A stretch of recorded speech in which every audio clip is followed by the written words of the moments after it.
Êxodo 18. Jetro visita Moisés.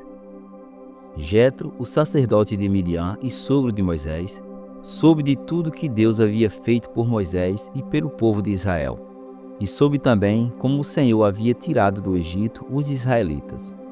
Então, ele foi para o lugar onde Moisés estava, levando Zípora, a mulher de Moisés. Moisés havia mandado Zípora e os 2 filhos dela para a casa de Jetro. O nome de um deles era Gersom, pois Moisés tinha dito: sou hóspede em terra estrangeira. O nome do outro era Eliezer, pois Moisés tinha dito: o Deus do meu pai me ajudou e não deixou que eu fosse morto pelo rei do Egito. Jetro, o sogro de Moisés, foi com a mulher e os 2 filhos de Moisés para o deserto, onde Moisés estava acampado no monte sagrado. Ele havia mandado um recado a Moisés dizendo que estava chegando, com a mulher e os filhos dele. Então Moisés saiu para se encontrar com Jetro, curvou-se em sinal de respeito e o beijou.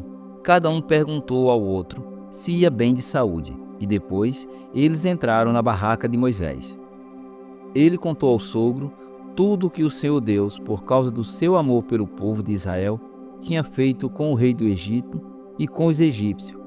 Falou também a respeito das dificuldades que o povo havia tido no caminho e como o Senhor os havia socorrido. Jetro ficou muito contente com tudo que o Senhor havia feito pelo povo de Israel, tirando-o do Egito. E disse: louvado seja o Senhor Deus, que libertou vocês das mãos do egípcio e do seu rei. Agora sei que o Senhor é mais poderoso do que todos os deuses, pois livrou os israelitas do poder dos egípcios, quando eles os trataram com tanto desprezo.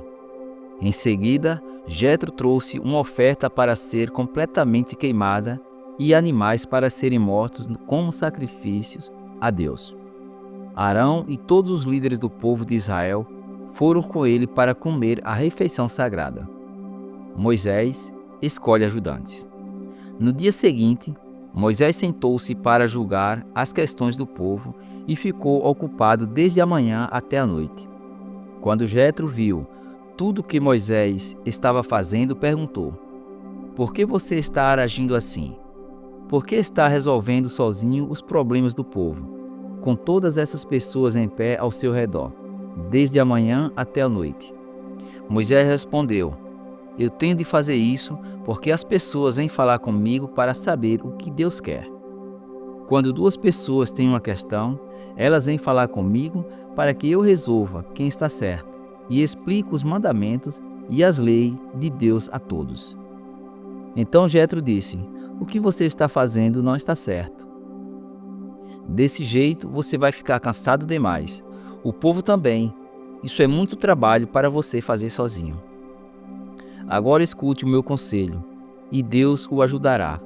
Está certo que você represente o povo diante de Deus, e também que leve a ele os problemas deles. Você deve ensinar-lhe as leis de Deus e explicar o que devem fazer e como devem viver. Mas você deve escolher alguns homens capazes e colocá-los como chefes do povo, chefes de 1000, de 100, de 50 e de 10. Devem ser homens que temam a Deus, que mereçam confiança e que sejam honestos em tudo. Serão eles que sempre julgarão as questões do povo. Os casos mais difíceis serão trazidos a você, mas os mais fáceis eles mesmos poderão resolver. Assim será melhor para você, pois eles o ajudarão nesse trabalho pesado. Se você fizer isso, e se for essa a ordem de Deus, você não ficará cansado, e todas essas pessoas poderão ir para casa com as suas questões resolvidas. Moisés aceitou o conselho de Jetro e escolheu homens capazes entre todos os israelitas. Ele os colocou como chefes de 1000, de 100, de 50 e de 10. Eles sempre julgaram as questões do povo, resolvendo as mais fáceis e trazendo para Moisés as mais difíceis. Então Moisés se despediu de Jetro e Jetro voltou para casa. Êxodo 19. A aliança feita ao pé do Monte Sinai. Os israelitas partiram de Refidim E no dia 1º do 3º mês, depois de terem saído do Egito, chegaram ao deserto do Sinai. Eles armaram o acampamento ao pé do monte Sinai. E Moisés subiu ao monte para se encontrar com Deus. E do monte o Senhor Deus chamou e lhe disse: diga aos descendentes de Jacó, os israelitas, o seguinte: vocês viram com os seus próprios olhos o que eu, o Senhor, fiz com os egípcios, e como trouxe vocês para perto de mim, como se fosse sobre as asas de uma águia. Agora, se me obedecerem e cumprirem a minha aliança, vocês serão o meu povo. O mundo inteiro é meu, mas vocês serão o meu povo escolhido por mim. Vocês são o povo separado somente para mim e me servirão como sacerdotes. É isso o que você dirá aos israelitas. Então Moisés foi, chamou os líderes do povo e contou tudo o que o Senhor lhe havia ordenado. Então, todos responderam ao mesmo tempo: nós faremos tudo o que o Senhor ordenou. E Moisés levou essa resposta ao Senhor. Ele disse a Moisés: eu vou falar com você numa nuvem escura, para que o povo possa ouvir a nossa conversa e para que, daqui em diante, sempre confie em você. Moisés contou a Deus, o Senhor, o que o povo havia respondido. E o Senhor lhe disse: vá falar ao povo e mande que eles passem o dia de hoje e de amanhã purificando-se para me adorar, e eles devem lavar as suas roupas. E se aprontar para depois de amanhã, nesse dia eu descerei sobre o monte Sinai, onde todo o povo poderá me ver. Marque limites em volta da montanha, para que o povo não passe dali, e diga-lhes que não subam ao monte, nem cheguem perto dele. Se alguma pessoa puser o pé nele, deverá ser morta. Ninguém deverá tocar nessa pessoa. Ela será morta a pedradas ou com flechas. Isso deve ser feito tanto com pessoas como com animais. Porém, quando a trombeta tocar, o povo poderá subir ao monte. Então Moisés desceu do monte e mandou que o povo se purificasse para adorar a Deus, e todos lavaram as suas roupas. Aí Moisés disse: fiquem prontos para depois de amanhã, e até lá não tenham relações sexuais. Na manhã do 3º dia houve trovoadas e relâmpagos. Uma nuvem escura apareceu no monte, e ouviu-se um som muito forte de trombeta, e todo o povo que estava no acampamento tremeu de medo. Moisés os levou para fora do acampamento, a fim de se encontrarem com Deus, e eles ficaram parados ao pé do monte. Todo o monte Sinai soltava fumaça, pois o Senhor havia descido sobre ele no meio do fogo. A fumaça subia como se fosse a fumaça de uma fornalha, e todo o povo tremia muito. O som da trombeta foi ficando cada vez mais forte. Moisés falou, e Deus respondeu no barulho do trovão. O Senhor desceu no alto do monte Sinai e chamou Moisés para que fosse até lá. Moisés subiu, e o Senhor lhe disse: desça e avise ao povo que não passe os limites para chegar perto a fim de me ver. Se passarem, muitos deles morrerão. Avise também os sacerdotes que eles devem se purificar a fim de poderem chegar perto de mim. Se não purificarem, eu os matarei. Moisés disse a Deus, o Senhor: o povo não poderá subir o monte, pois tu nos mandaste respeitar este monte como lugar sagrado, e mandaste também marcar limites em volta dele. Então o Senhor respondeu: desça e depois volte com Arão. Porém, os sacerdotes e o povo não devem passar os limites a fim de subir até o lugar onde eu estou. Se fizerem isso, eu os matarei. Aí Moisés desceu até o lugar onde o povo estava e contou o que Deus tinha dito. Provérbios 8. Elogio à sabedoria. Escutem, a sabedoria está gritando. A compreensão está chamando em voz alta. A sabedoria está no alto dos morros, na beira da estrada e nas encruzilhadas dos caminhos. Está na entrada da cidade, perto dos portões, gritando: eu estou falando com todos vocês e faço um pedido a todos os moradores da terra. Você é jovem sem experiência? Aprenda a ser prudente. Você é tolo? Aprenda a ter juízo. Escutem, pois digo coisas importantes. Tudo o que eu digo é certo. O que eu digo é verdade, pois odeio a mentira. Tudo o que afirmo é verdadeiro. Nada do que falo é enganoso ou falso.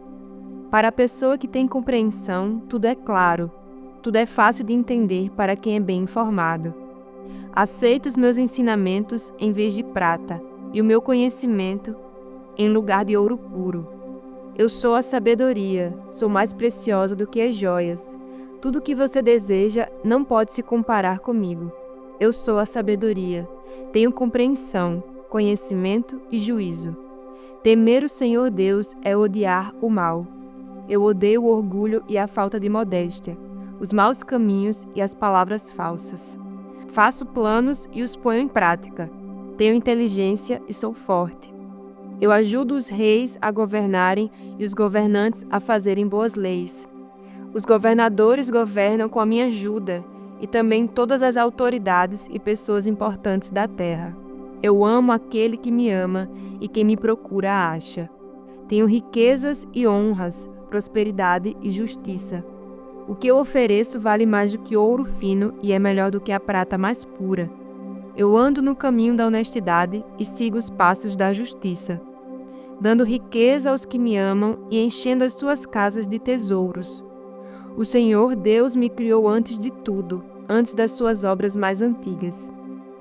Eu fui formada há muito tempo, no começo, antes do princípio do mundo. Nasci antes dos oceanos, quando ainda não havia fontes de água. Nasci antes das montanhas, antes de os morros serem colocados nos seus lugares. Antes de Deus ter feito a terra e os seus campos, ou mesmo o primeiro punhado de terra. Eu estava lá quando Ele colocou o céu no seu lugar e estendeu o horizonte sobre o oceano. Estava lá quando Ele pôs as nuvens no céu e abriu as fontes do mar. E quando ordenou as águas que não subissem além do que Ele havia permitido. Eu estava lá quando Ele colocou os alicerces na terra. Estava ao seu lado como arquiteta e era sua fonte diária de alegria, sempre feliz na sua presença. Feliz com o mundo e contente com a raça humana. Agora, moços, escutem, façam o que eu digo e serão felizes. Aprendam o que é ensinado a vocês. Sejam sábios. Não abandonem esses ensinamentos. Aquele que me ouve será feliz. Aquele que fica todos os dias na minha porta, esperando na entrada da minha casa. Pois quem me encontra, encontra a vida, e o Senhor Deus ficará contente com ele. Mas quem não me encontra, prejudica-se a si mesmo. Todos os que me odeiam amam a morte. Hebreus 13. Como agradar a Deus? Continue a amar uns aos outros como irmãos em Cristo. Não deixem de receber bem aqueles que vêm à casa de vocês, pois alguns que foram hospitaleiros receberam anjos sem saber. Lembrem-se dos presos como se vocês estivessem na cadeia com eles. Lembre-se dos que sofrem como se vocês estivessem sofrendo com eles. Que o casamento seja respeitado por todos e que os maridos e as esposas sejam fiéis um ao outro. Deus julgará os imorais e os que cometem adultério. Não se deixem dominar pelo amor ao dinheiro e fiquem satisfeitos com o que vocês têm. Pois Deus disse: Eu nunca os deixarei e jamais os abandonarei. Portanto, sejam corajosos e afirmemos: O Senhor é quem me ajuda, e eu não tenho medo. Que mal pode alguém me fazer?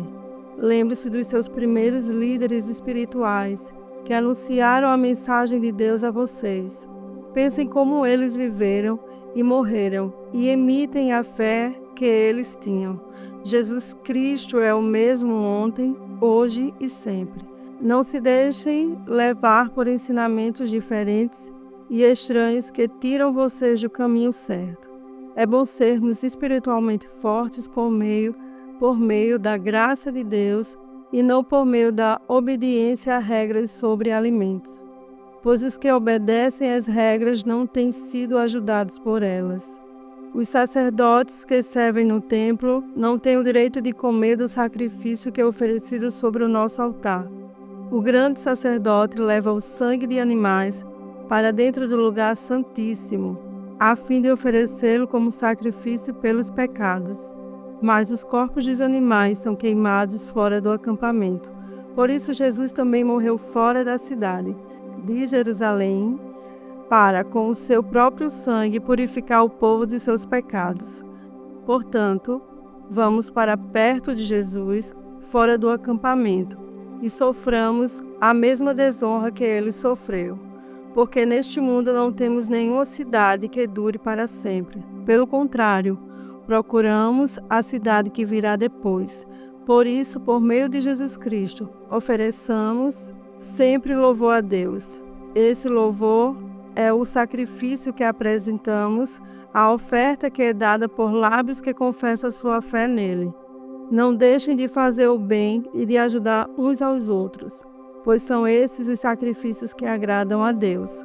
Obedeçam aos seus líderes e sigam as suas ordens, pois eles cuidam sempre das necessidades espirituais de vocês, porque sabem que vão prestar conta disso a Deus. Se vocês obedecerem, eles farão o trabalho com alegria. Mas se vocês não obedecerem, eles trabalharão com tristeza, e isso não ajudará vocês em nada. Continue a orar por nós. Temos certeza de que a nossa consciência está limpa, pois sempre queremos fazer o que é correto. E peço a vocês, de modo todo especial, que orem para que Deus me mande de volta a vocês o mais depressa possível. Uma oração. Deus ressuscitou o nosso Senhor Jesus, que por causa da sua morte na cruz é o grande pastor do rebanho, e é por meio do sangue de Jesus que a aliança eterna é selada. Que o Deus da paz lhes dê tudo de bom que vocês precisam para fazer a sua vontade, e que Ele, por meio de Jesus Cristo, faça em nós tudo o que lhe agrada. E a Cristo seja dada a glória para todos sempre. Amém. Saudações.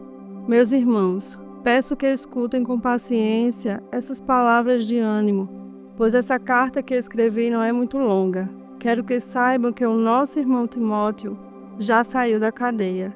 Se ele vier logo, eu o levarei comigo quando for ver vocês. Saudações a todos os líderes da igreja daí e a todo o povo de Deus. Os irmãos da Itália também mandam saudações a vocês. Bênção. Que a graça de Deus esteja com todos vocês.